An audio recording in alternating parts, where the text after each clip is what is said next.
तो आज का हमारा हेडिंग होगा वापस से वही पुराना जहाँ पे लास्ट क्लास छोड़े थे।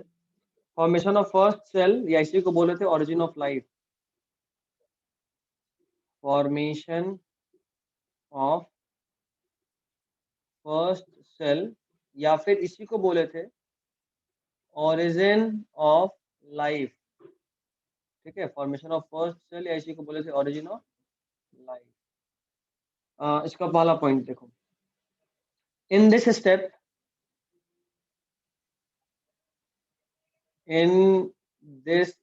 अच्छा दानिश सर के लाइव क्लास में तुम भी ज्वाइन की थी जो डाउट वाला था? परसों किए थे, कल का हम देखे ही नहीं मैसेज। अब वो तुम लोग का रिकॉर्डिंग टीटीएस में ही भेज क्लास दिए। लेंगे, टीटीएस में ही क्लास लेंगे। हाँ, हम बोल दिए थे उनको। कितना लंबा हो गया था उस दिन का क्लास, आपके जाने के बाद फिर वो 1 घंटा कम से कम। बस तो सिर्फ 1 ही घंटा ना? हाँ, वो भी और करते, उनका बैटरी लो हो गया था और लाइट भी कटा हुआ था उधर पटना की तरफ, ओ तो बस ये इसलिए मतलब वो खुद ही कट हो गए। कोई नहीं, तो रिकॉर्डिंग तो यूट्यूब पे गया होगा ना? हम मांग लिए थे, हम बीच में कट गए थे। तो यूट्यूब पे ना, तो प्राइवेटली भेजे होंगे, हाँ ईमेल हाँ, आईडी से भेजे थे पता ना? नहीं, यूट्यूब हमको लिंक भेज दिया। अच्छा लिंक भेजे थे, अनलिस्टेड करके भेजे होंगे। हमसे पूछे कि तुम कैसे भेजते हो, रात में 10 बजे को कॉल किए, 10 बजे के बाद ही गया होगा। हाँ, हम ही मांगे थे। लंबा बात हुआ, फिर डिसाइड हुआ कि अच्छा ठीक है ऐसे नहीं ऐसे भेजना, बोले ठीक है चलिए। खैर चलो, अब टीटीएस में क्लास होगा तो एमडब्ल्यूएफ तुम लोग का फ्री है। In this step coacervate become metabolically active. अच्छा एक और चीज, तुम लोगों के लिए हम एलन कोटा का लेक्चर मंगवाए हैं, ठीक है? एलन कोटा जो अभी नॉर्मल क्लास चल रहा है वैसा वाह, लाइव, तो लाइव वाले का रिकॉर्डिंग सारा आ गया है। कुछ कुछ मतलब अभी तो कुछ कुछ ही आया है, आ जाएगा पूरा धीरे धीरे। तो हम चाह रहे हैं कि क्योंकि अभी एकदम फ्री हो तो एक साइड से फिजिक्स में पीछे से भी चालू रहो, क्योंकि बायोलॉजी में वो लोग बहुत एक्स्ट्रा पढ़ाया है, तो यहाँ तो कोई ऑप्शन नहीं है, हम ही को पढ़ाना है। बट फिजिक्स में एकदम अच्छे से टाइम लेकर, मतलब ऐसा नहीं शॉर्टकट में, क्वालिटी भी ठीक है और टॉप फैकल्टी एलन कोटा का, वहां से पढ़ो, हम भेज देंगे आज, ठीक है? become metabolically active and acquire the genetic material, क्योंकि फिजिक्स थोड़ा लेट हो रहा है। और आज पीडीएफ भेज ही दिए हैं, पीडीएफ में क्वेश्चन वाला लेक्चर भी भेज देंगे। वीडियो देखो ना देखो, आकाश वाला लेक्चर देखो ना देखो, ये जो क्वेश्चन वाला पार्ट है ये समझो तुम्हारे सिलेबस का पार्ट है, इसको नहीं छोड़ सकते तुम। दो तो चिपकनी एकदम। acquire the genetic material either from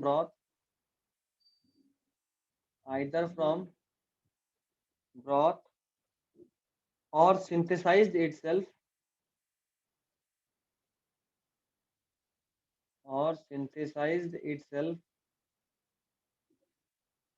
with the help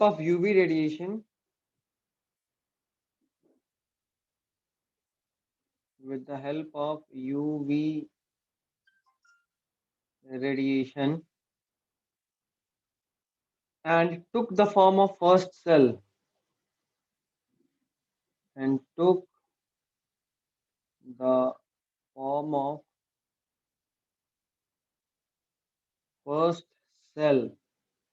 ठीक है, which was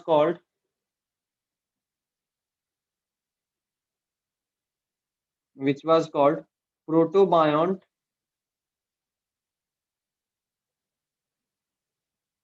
by Operian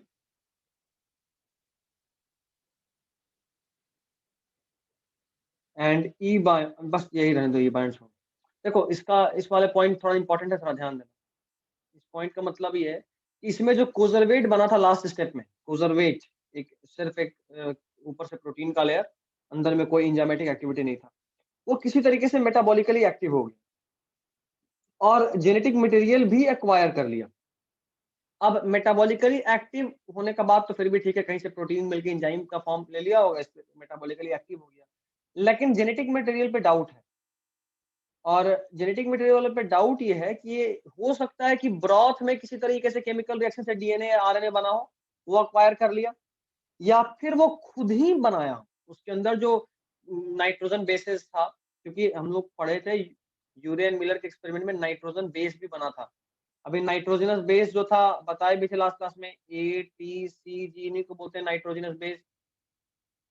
अब ये नाइट्रोजनस बेस जो भी बना हुआ था, हो सकता है यूवी रेडिएशन का एनर्जी लेकर वो आपस में ज्वाइन हो गया और डीएनए या आरएनए के फॉर्म में आ गया, है ना? और इस तरीके से पहला सेल का फॉर्मेशन हुआ, जिसको कि ओपेरियन नाम दिए, protobiont, the most primitive biological life. ठीक है, थोड़ा इंपॉर्टेंट पॉइंट है, इसको ध्यान देना। समझ में आ रहा इम्पोर्टेंट नहीं आ मार्क रहा कर है? दीजिए। हाँ हाँ आ रहा है। ध्यान छिपकली से हटाओ, यहाँ दो। नेक्स्ट, क्या बोले? अरे ध्यान छिपकली से हटाओ और यहाँ दो। फर्स्ट लाइफ, ओह आप सुन लिए। सुनने का जरूरत ही नहीं है। फर्स्ट लाइफ ओरिजिनेटेड, तुम डरती तो सिर्फ उसी से है, कॉकरोच से तो डरती नहीं। डरी मतलब पक्का छिपकली नहीं होगा। First life originated about 4 billion years ago.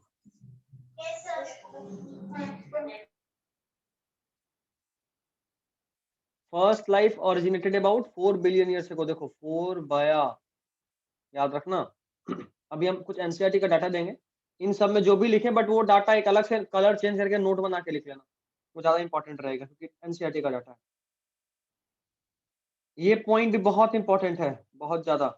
देखो अभी तक हम लोग बात कर रहे थे कि जेनेटिक मटेरियल डीएनए या आरएनए, बट एक्चुअल में हम लोग के पास ये प्रूफ है कि पहले आरएनए बना था, उसके बाद डीएनए बना। आरएनए में कुछ कमी था, जिसको दूर करने के लिए डीएनए का फॉर्मेशन हुआ। जब मॉलिक्यूलर जेनेटिक्स पढ़ेंगे तो कमी क्या था, क्यों डीएनए आया, डीएनए क्यों स्टेबल है, सब पढ़ेंगे बहुत डिटेल में। मॉलिक्यूलर जेनेटिक्स पक्का साइंटिस्ट वाला फीलिंग करा देता है, बस वहां पहुंचने दो। Next, first genetic material, first genetic material which came into existence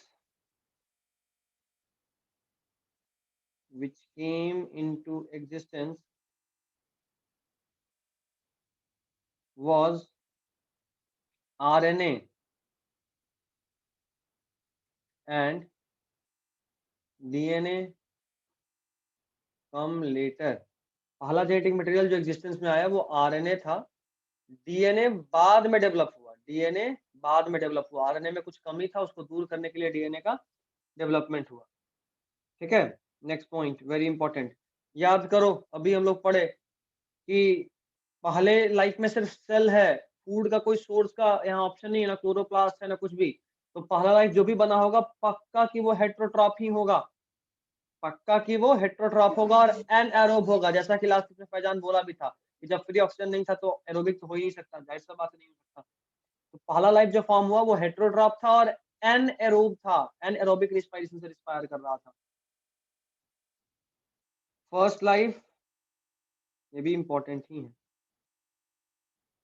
first life was heterotroph, और ये कीमो हेट्रोट्रॉफ था, केमिकल से न्यूट्रिशन ले रहा था। कीमो हेट्रोट्रॉफ, कुछ आसपास जो केमिकल था उसको खा रहा था, क्योंकि कोई लाइफ फॉर्म तो था नहीं कि उसको खा ले। मतलब ये कि अगर हम लोग होते पहले ऑर्गेनिज्म तो हम लोग हेट्रोट्रॉफ है, बट कोई प्लांट होता या कोई और एनिमल होता तब ना उसको खाते मार कर, तो कहते नॉर्मल हेट्रोट्रॉफ है। बट ये जो फर्स्ट लाइफ था इसके पहले तो कुछ था ही नहीं, और अगर कुछ भी नहीं था तो जाहिर सी बात है ये हेट्रोट्रॉफ भी होगा तो केमिकल ही खा सकता है, और कोई ऑप्शन नहीं इसके पास। तो first life was heterotroph and was anaerobe। ठीक है, लिखिए इतना, हो गया? ओके। लिख भी रही हो, जल्दी लिखो या स्क्रीनशॉट ले लो, ज्यादा टाइम नहीं, आधा घंटा ही टाइम है तो स्क्रीनशॉट ही ले लो। हाँ हाँ ले लिए, स्क्रीनशॉट ही ले रहे। शाबाश, हटाएं इसको। हटा दीजिए। Next is Urey and Miller experiment.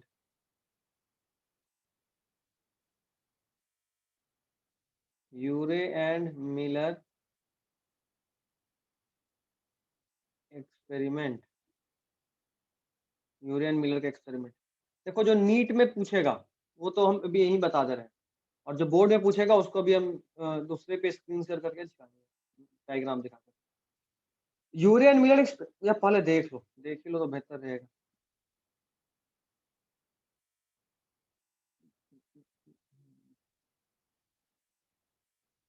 Stop recording, breakout, screen share, क्या है, न्यू शेयर।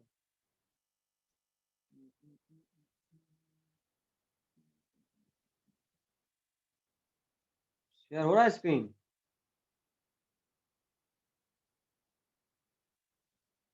तो यार आवाज जा रहा है?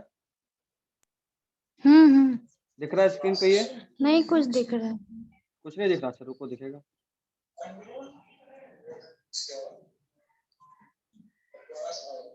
हाँ दिखा। दिखा, एकदम खुश हो गई। यार ये एक देखो, डायग्राम। ये देखो, यहाँ पे है तुम्हारा बॉइलिंग वाटर, देखा? बॉइलिंग वाटर जो कि प्रिमिटिव अर्थ कंडीशन को शो कर रहा है। किसको शो कर रहा है? प्रिमिटिव अर्थ कंडीशन की, पहले अर्थ कैसा रहा होगा। ठीक है ना? प्रिमिटिव अर्थ कंडीशन को ये शो कर रहा था। और नेक्स्ट इज, देखो यहाँ से हम लोग वैक्यूम पंप को बंद करके इसमें से जो भी एक्सेस गैसेज है उसको सक कर रहे हैं। यहाँ पे देखो, ये हमारा एटमॉस्फेयर है। उस एटमॉस्फेयर में चूंकि देखो वाटर था गैस के फॉर्म में, इसलिए बॉइलिंग वाटर के फॉर्म में यहाँ से गैस निकाले। अभी देखो वाटर वेपर के फॉर्म में यहाँ से यहाँ आएगा। देखो दो इलेक्ट्रोड्स लगाए हैं, हाई वोल्टेज इलेक्ट्रोड। ये बोर्ड्स के लिए बता रहा हूँ, ये डायग्राम बहुत इंपॉर्टेंट है। डायग्राम के साथ जो भी कहानी सुना रहे हैं उसको लिखना पड़ेगा बोर्ड में। तो ये हाई वोल्टेज था, इससे क्या हुआ कि यहाँ इलेक्ट्रिक डिस्चार्ज हुआ, देख लो स्पार्क। मतलब ये किसके एनालॉगस है? Analogous to lightning. ये हम सब लोग पढ़ चुके हैं कि यहाँ पे लाइटनिंग भी हो रहा था प्रिमिटिव अर्थ कंडीशन में, याद है? और उसी लाइटनिंग से एनर्जी आ रहा था। कौन कौन सा गैस थे देखो, मीथेन, अमोनिया, वाटर वेपर और हाइड्रोजन। कहीं भी ऑक्सीजन है? ऑडियो ऑन रखो, अकेले हो क्या दिक्कत? तो नहीं है।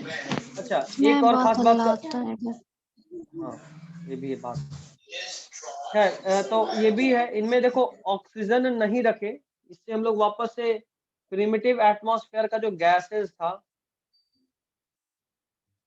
प्रिमिटिव एटमॉस्फेयर का जो गैसेस था उसका कंडीशन मेंटेन की। प्रिमिटिव एटमॉस्फेयर में जो भी गैसेस था वो सारा कंडीशन मेंटेन किया। अभी देखो यहाँ पे जो भी इलेक्ट्रिक डिस्चार्ज के बाद इस गैस में आपस में रिएक्शन हुआ, वो सारा रिएक्शन यहाँ से कंडेंसर पे पानी ठंडा हुआ और यहाँ आकर जमा हो गया। वाटर कंटेनिंग ऑर्गेनिक कंपाउंड, मतलब ये जो इन सबके बीच में आपस में रिएक्शन है, इन सबके बीच में जो भी ऑर्गेनिक कंपाउंड बना वो सब यहाँ जमा हो गया। और लिक्विड वाटर इन ट्रैप, ये हम लोग जमा करके रखे। उसके बाद फिर हम लोग इसको एनालाइज किए और देखिए कि कौन सा केमिकल है कौन सा नहीं है। तो बहुत सारा चीज बना था, पॉलीसैकेराइड, ये सब देखो यहाँ तो दिख भी रहा है। और इस पेज में क्या है देख लेते हैं, खोल लिया NCERT. The capsule produce these capsules reproduce their molecules perhaps। अच्छा ये कोजरवेट के बाद जो ऑरिजिन ऑफ फर्स्ट लाइफ का बात हो रहा है, कोजरवेट को कैप्सूल बोले थे, याद है ना? लास्ट क्लास में बताए थे कि कैप्सूल के शेप का था। The first cellular life form of life did not possibly originate till about 2000 million years ago. पहला सेलुलर लाइफ, अभी हम ये दिखाएंगे, रुक जाओ। सिंगल सेल थे, all forms of life water environment वाले, सब वाटर में ही था। इसको बोलते हैं थ्योरी ऑफ बायोजेनेसिस।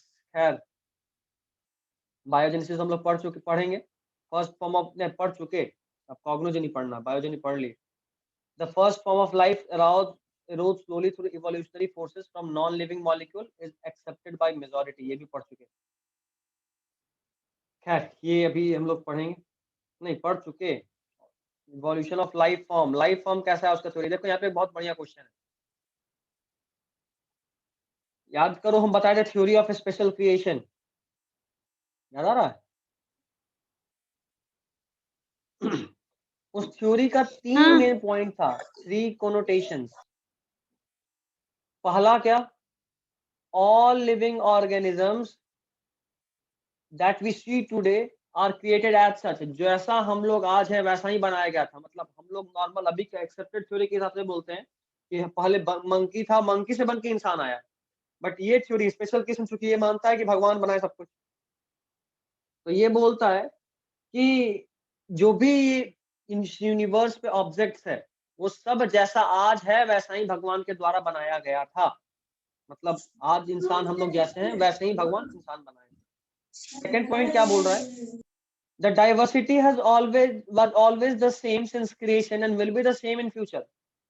ये बोलता है कि एक बार जो भगवान बना दिए सो बना दिया, अब नया स्पीसीज थोड़ा ना बन सकता। मतलब जितना डाइवर्सिटी आज है, जितने टाइप्स के ऑर्गेनिज्म आज इस अर्थ पे प्रेजेंट है, उतना ही पहले भी थे, उतना ही बाद में भी रहेगा। ठीक है। और तीसरा क्या, अर्थ वाज अबाउट 4000 ईयर्स ओल्ड। ये 3 कोनोटेशन था थ्योरी ऑफ स्पेशल क्रिएशन का। ठीक है,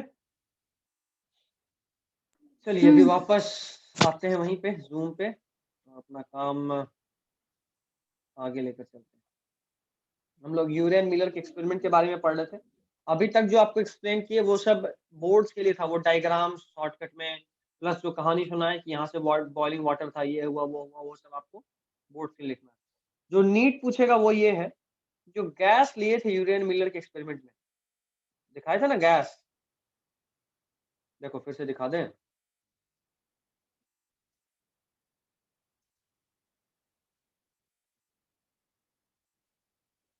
दिख रहा है स्क्रीन,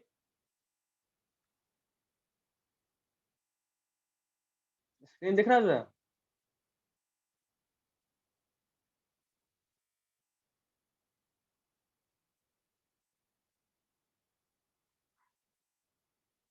आवाज जा रहा है Zoya?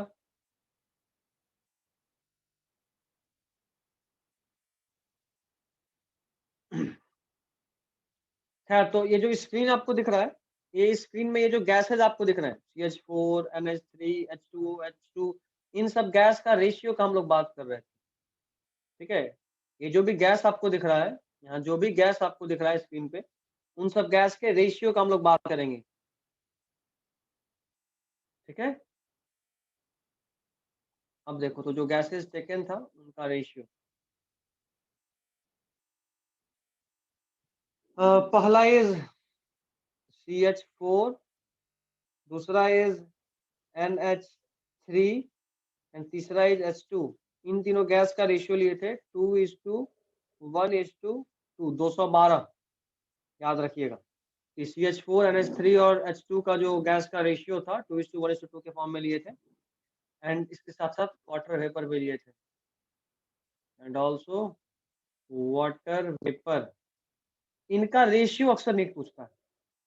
CH4 ammonia, methane ammonia और हाइड्रोजन का रेशियो 212। अच्छा, इसी में अगर आपसे पूछ दे CH4 हाइड्रोजन और अमोनिया का रेशियो, तो क्या बोलोगे? 221। तो ये कैसे याद रहेगा कि 212 की 221? याद रखने का तरीका क्या है कि यहाँ देखो टोटल कितना आइटम है, 4 हाइड्रोजन 1 कार्बन 5। यहाँ देखो टोटल कितना है, 3 1 4, और यहाँ कितना है 2। मतलब ये डिसेंडिंग ऑर्डर का जो गैस है उसका रेशियो 212 है। अभी रहेगा ना, डिसेंडिंग ऑर्डर का जो रेशियो है उसका रेशियो 212 है, 2:1:2। और 3 amino acids were formed, 3 amino acids were formed। और जो अमीनो एसिड का फॉर्मेशन हुआ वो कौन कौन थे, तो उनका नाम था आग। क्या नाम था? अलानीन, एस्पार्टिक एसिड और तीसरा इज ग्लाइसिन। कहाँ से आ गया ये amino acids? Amino acid यूरियल mirror experiment में अमीनो एसिड का फॉर्मेशन नहीं हुआ था, पढ़े तो थे कि कुछ अमीनो एसिड्स का फॉर्मेशन हुआ था, उसी का बात कर रहे हैं। और क्या, नया थोड़ा ना है। हम्म।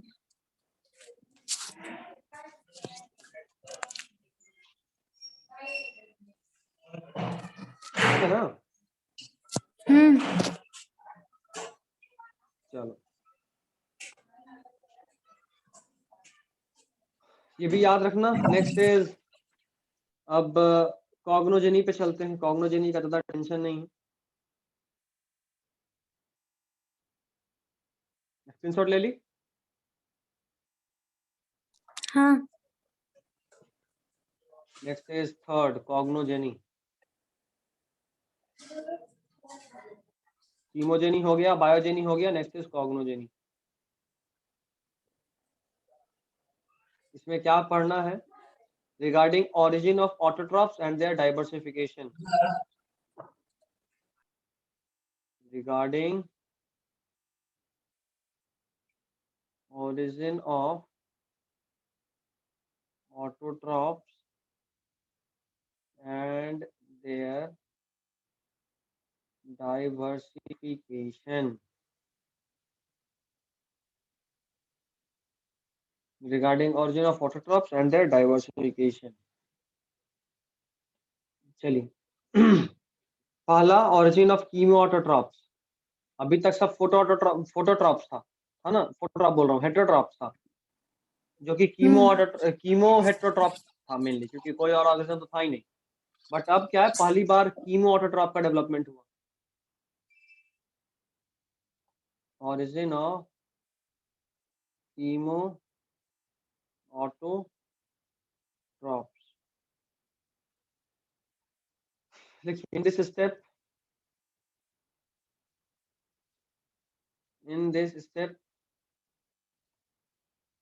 origin of chemoautotrop take place,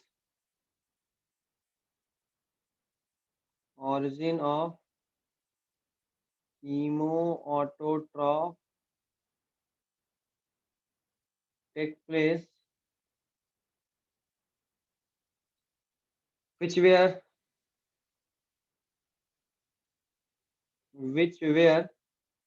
archaebacteria. याद आ रहा है आर्कीबैक्टीरिया? मोनिरा में पढ़े थे, यू बैक्टीरिया और आर्कीबैक्टीरिया, तो मोस्टली वो सब आर्कीबैक्टीरिया थे, like sulphur bacteria and iron bacteria. Sulphur bacteria and iron bacteria, ठीक है? और ये भी एनारोबी थे, they were also anaerobe. Next is origin of photoautotrophs। अभी तक कीमोऑटोट्रोपिज्म आया है, अब आ रहा है फोटोऑटोट्रोप्स। origin of photoautotrophs।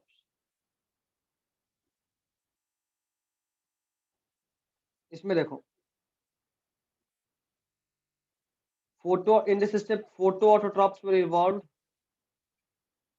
Photoautotrophs were evolved which were, या in which कर लो, in which साइनोबैक्टीरिया। याद आ रहा क्या है ये? ब्लू ग्रीन था? एल्गी। हाँ, very good, blue green algae was the first. मतलब cyanobacteria first photoautotrophic organism था। मतलब ये पहला ऐसा ऑर्गेनिज्म था जो CO2 को ले रहा था और ऑक्सीजन रिलीज कर रहा था। बिल्कुल गलत, बिल्कुल गलत। गलत ये है कि साइनोबैक्टीरिया मोनेरा का मेंबर है, और बताए थे कि मोनेरा के मेंबर में फोटो ऑटोट्रॉपिज्म होता है, उसके लिए सारा पिगमेंट तो हायर प्लांट्स वाला होता है, बट मोनेरा का जो फोटोसिंथेसिस होता है वो एन ऑक्सीजनिक होता था। याद आ रहा है? उसमें ऑक्सीजन रिलीज नहीं होता है। याद है या भूल गई?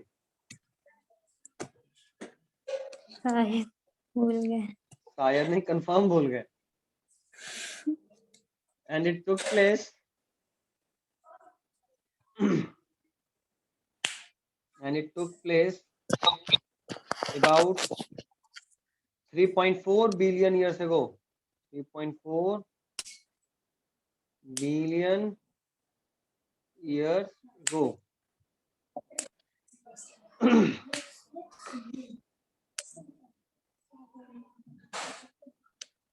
Next, they started photosynthesis.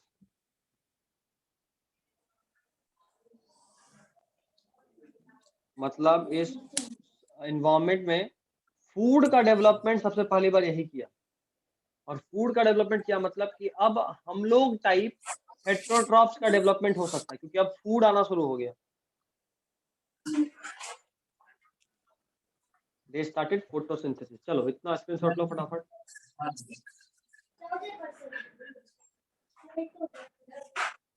हो गया? हो गया। चलो next is third, evolution of metaphyta and oxygen revolution. Evolution of metaphyta and oxygen revolution. Evolution of metaphyta and oxygen revolution. लिखिए। In this step,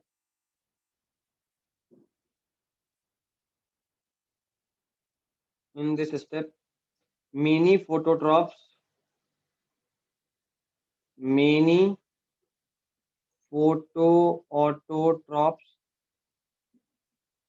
evolved and started the liberation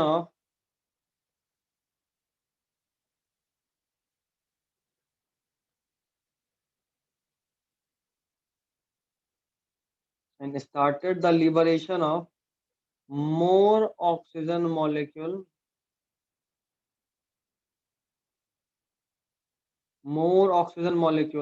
in surrounding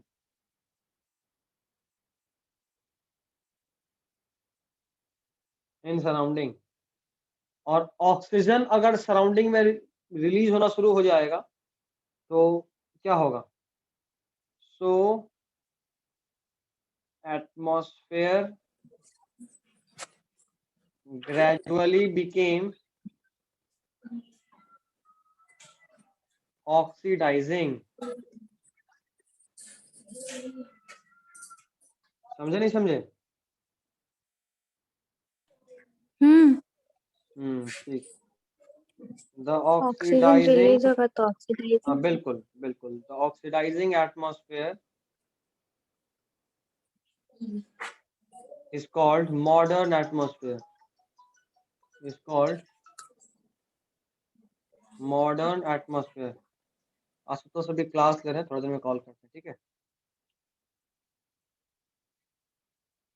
Is called modern atmosphere. चलिए, this is all for the theory of evolution. अब हम लोग पढ़ेंगे types of evolution। उसके पहले कुछ data, तुम चाहे स्क्रीनशॉट मत लो, एक और डाटा लिखवाई या फिर स्क्रीनशॉट लेंगे। NCERT, yes।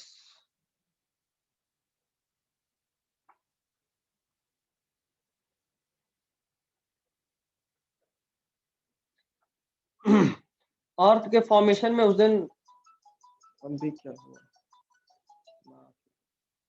अर्थ के फॉर्मेशन में उस दिन हम लोग कुछ डाटा लेने वाले थे, आज फिर से एक बार लिख लेते हैं। First is age of universe. Age of universe 20 billion years ago. जैसा लिख रहा हूं वैसा ही पूछे तभी करना। Earth was formed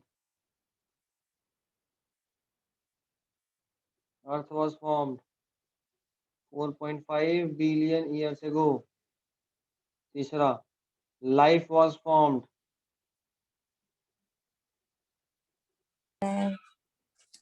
4 billion years ago. चौथा, the first non-cellular form of life, non-cellular form of life, ये कब हुआ था? तो 3 बिलियन ईयर्स एगो। जो लिखे एग्जैक्टली वैसे ही पूछे तभी लिखना, क्योंकि देखो ये भी लाइफ है, ये भी non cellular form of life की बात करे और अगला वाला भी लाइफ की बात करे, तो जो लैंग्वेज दिए वैसे ही पूछा। बोला फर्स्ट लाइफ फर्स्ट फॉर्म, तो बोलेंगे 4 बिलियन ईयर्स एगो। पूछा first non cellular form of life first form, 3 billion years ago. And the first cellular form of life कब बना था?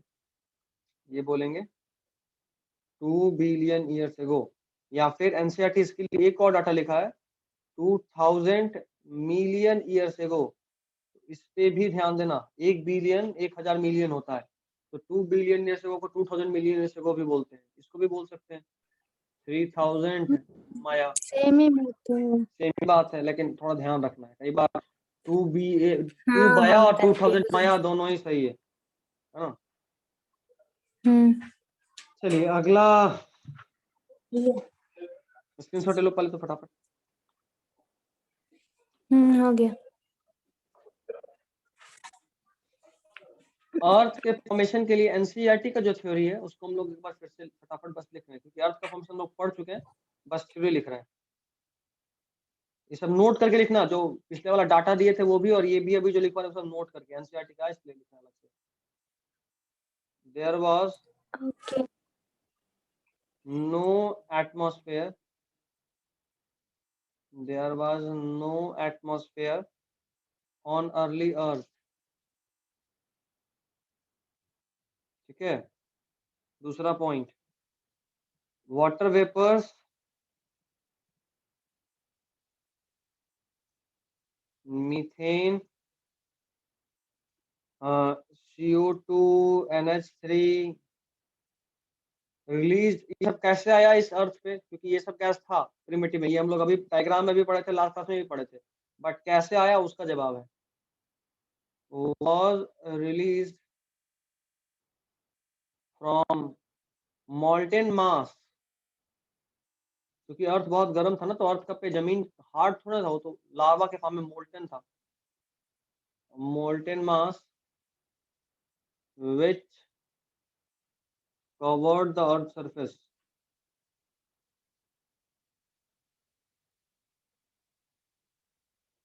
ठीक है, next, the UV rays from the sun,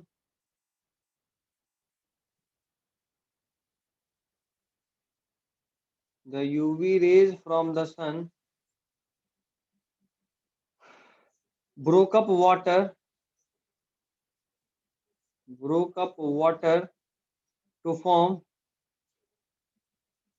H2 and O2। Next, देखो हम बोले भी थे कि ऑक्सीजन का फॉर्मेशन होगा, लेकिन वो स्टेबल नहीं होगा, तुरंत किसी और से कंबाइन करके कुछ और में कन्वर्ट हो जाएगा। अगर फ्री ऑक्सीजन अवेलेबल होता तो जाहिर सा बात है उस वक्त का एटमॉस्फेयर रिड्यूसिंग नहीं होता, तो इससे कंबाइन करके क्या बनेगा वो भी बता रहे। अगला पॉइंट, द लाइटर, देखो इन दोनों में से हल्का कौन है? हाइड्रोजन हल्का है। द लाइटर H2 escaped, ये भाग गया, comma, oxygen combined with ammonia to form to form